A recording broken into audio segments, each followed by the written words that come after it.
श्री हरि विष्णु कहते हैं महादेव गणेश की पूजा के लिए तैयार है। ब्रह्मदेव कहते हैं संसार की सुरक्षा के लिए एक पिता अपने ही पुत्र की पूजा करेंगे। महादेव मुझे ज्ञात है गणेश की तुम इस कार्य में आए विघ्न के विचार से चिंताग्रस्त हो, जिसका कारण हमारी एक भूल है। कार्य निर्विघ्न पूर्ण हो उसके लिए विघ्नहर्ता प्रथम पूज्य गणेश की विधिवत पूजा संपन्न नहीं करने की भूल हुई, इसलिए हमें अपनी पूजा करने की अनुमति दो। अवश्य पिताश्री, जैसी आपकी आज्ञा। महादेव व माता पार्वती हल्दी रूपी गणेश की प्रतिमा निर्मित करती हैं और उनकी पूजा अर्चना करते हैं और पुनः रथ का निर्माण होने लगता है। त्रिपुरासुर कहता है ये पुनः रथ का निर्माण कैसे हुआ, हम अभी भी सुरक्षित नहीं है भ्राता। गणेश जी कहते हैं अब अधिक समय नहीं है पिताश्री, त्रिपुर सीधी रेखा में है, अब अपना स्थान लेकर इस कार्य को संपन्न कीजिए और निश्चिंत रहिए, इस बार इस कार्य में कोई विघ्न नहीं आएगा, इन दुष्टों का विनाश होगा। महादेव रथ पर आरूढ़ हो जाते हैं। त्रिपुरासुर कहता है अब हम अपनी सुरक्षा कैसे करें। गुरु शुक्राचार्य कहते हैं शिव का बाण त्रिपुर को नष्ट कर सकता है, जो त्रिपुर में न हो उन्हें नहीं। भ्राताओं, महादेव के बार के पूर्व हमें यहाँ से भागकर हमारी रक्षा करनी चाहिए, अन्यथा त्रिपुर के साथ हमारा विनाश संभव है।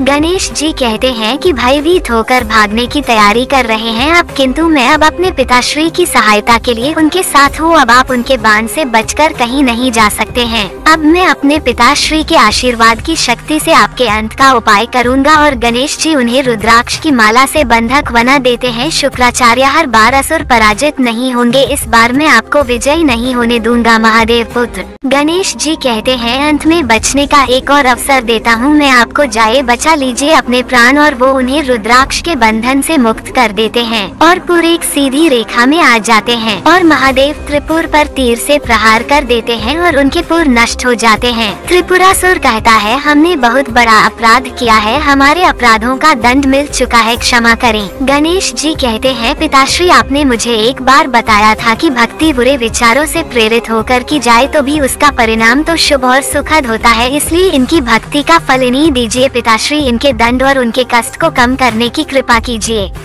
पुत्रों, तुमने मेरी जितनी भी पूजा की है उनके परिणाम स्वरूप मैं तुम्हें वरदान देता हूँ, अपने अगले जन्म में तुम मेरे सच्चे भक्ति बनकर ही जन्म लोगे।